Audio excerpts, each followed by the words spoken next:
rencontre importante, Cyril Hanouna, pour vous, Benjamin Castaldi? Ah, mais je l'ai dit, il y a deux personnes qui m'ont vraiment aidé dans ce métier. Et après, le reste, je l'ai fait tout seul. Mais Michel Drucker, qui me tend la main à une époque où j'ai eu la bonne idée d'aller produire une chanteuse à Los Angeles, une chanteuse israélienne qui a fait un tube dans les années 70. C'était qui? Esther Galil. C'est elle qui vous a mis sur l'appartement à Tulle aussi Ouais. Elle aurait pu. C'est-à-dire que je suis le seul mec qui part à Los Angeles pour faire de la musique avec Esther Galil, quand même. Ça m'a coûté un petit bras déjà. Un mini bras. Donc quand je suis rentré, j'avais plus rien. Et parce que j'avais gagné un peu de pognon dans les pizzas avant ça. Les pizzas, vous faisiez quoi? J'ai inventé, moi, Pizza 30 bien avant l'heure, mais moi, j'ai toujours échoué à 5 mètres du buffet. J'ai toujours été trop en avance. J'ai toujours eu des idées, mais trop tôt. Ah. Donc, j'avais monté un truc qui s'appelait La Fringale. Et là, vous avez gagné un peu d'argent. Un peu d'argent, ouais. Et vous avez perdu avec une chanteuse. Voilà. Et donc voilà. Donc là, Drucker vous tend la main. Donc Drucker me tend la main et ma mère me dit: t'as qu'à l'appeler là, ou de rien foutre au bord de la piscine à te bronzer comme un con. C'est sympathique. Et vous avez le chômage sympa quand même. Hein. Ah bah oui, non mais ça c'est sûr. Ouais. C'est un peu ce qu'elle m'a dit d'ailleurs. Elle m'a dit: tu crois quand même pas que tu vas passer ta vie au bord d'une piscine à attendre que ça tombe? Moi, à l'époque, j'étais producteur de chanteuse, donc j'avais quand même une autre opinion. La piscine, ça fait partie du truc. Ça fait partie de la panoplie. Donc vous appelez Michel Drucker. J'ai appelé Drucker et Drucker, je lui ai raconté mon début de vie, qu'il était mort de rire, évidemment. Il m'a dit: écoute, comme stagiaire, on cherche pas de stagiaire, en revanche, on cherche des chroniqueurs. Donc là, tu vas faire des essais, et j'ai fait des essais. Et parfois, vous reveniez chez vous, vous pleuriez? Ah, j'étais tellement mauvais. J'étais pas bon quand j'ai commencé. En tout cas, j'étais pas le plus doué de la bande, honnêtement. J'étais le plus travailleur. Parce que ça, c'est une notion qui me vient de mes grands-parents, pour le coup, et de mes parents. Et la notion du travail, rien ne se fait par hasard. Vous dites que Montand travaillait tout le temps, tous ses rôles, tout le temps. Les langues étrangères.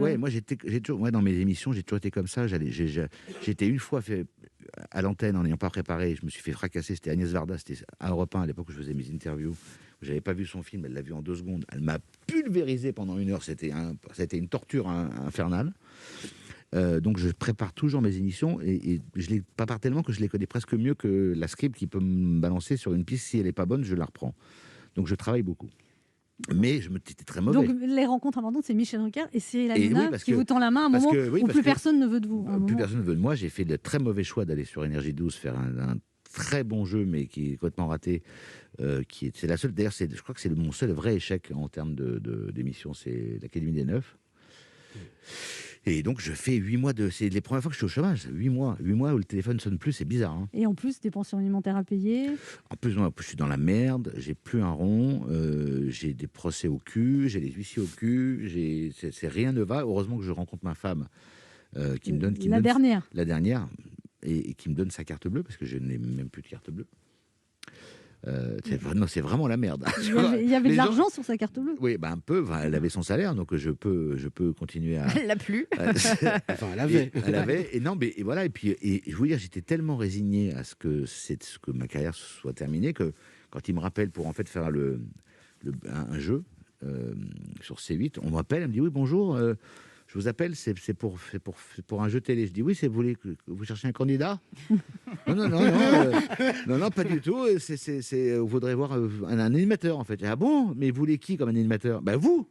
Donc j'étais tellement dans une détresse. Down, ouais. Et mais voilà, après, c'est ce qui construit un homme. Mais c'est vrai que moi, 8 mois, ça m'a paru très long, une éternité. Et puis, surtout quand tout va mal, vous avez une espèce d'inertie, c'est-à-dire que tout est compliqué, quoi. Je comprends très bien les gens, sans faire du misérabilisme, mais les gens qui sont dans des situations d'échec. Qui s'enferment. On s'enferme, en fait. Tout devient compliqué.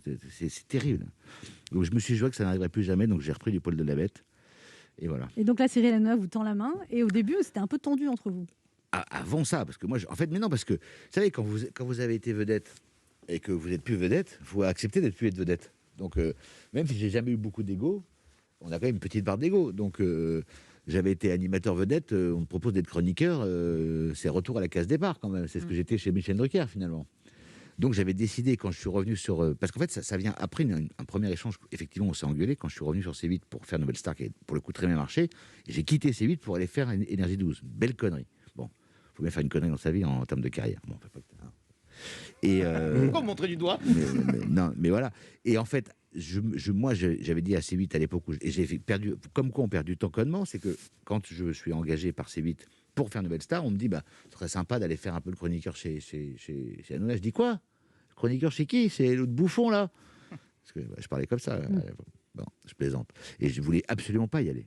Et donc, ça, Cyril l'a su, très justement. Puis j'ai pas mesuré, en fait, effectivement, la place de Cyril sur la chaîne.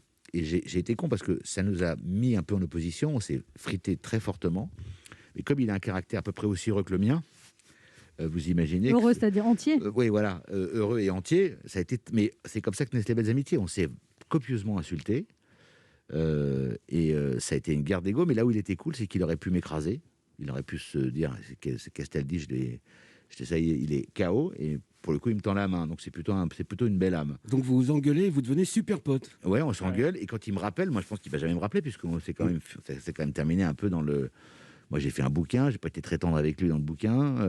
Ah, vous avez carrément dit du mal de lui dans le... Non, j'ai pas dit. Enfin, j'ai dit du mal. J'ai dit des conneries.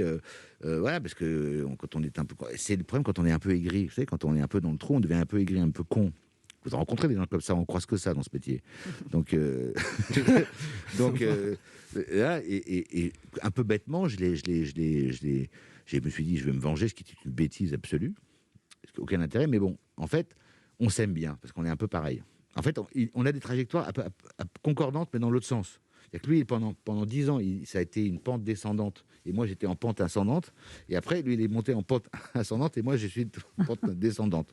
Donc, on s'est rencontrés. Vous savez, en mathématiques, ça s'appelle le point de croisement entre l'abscisse et l'ordonnée. Mais quel enfoiré!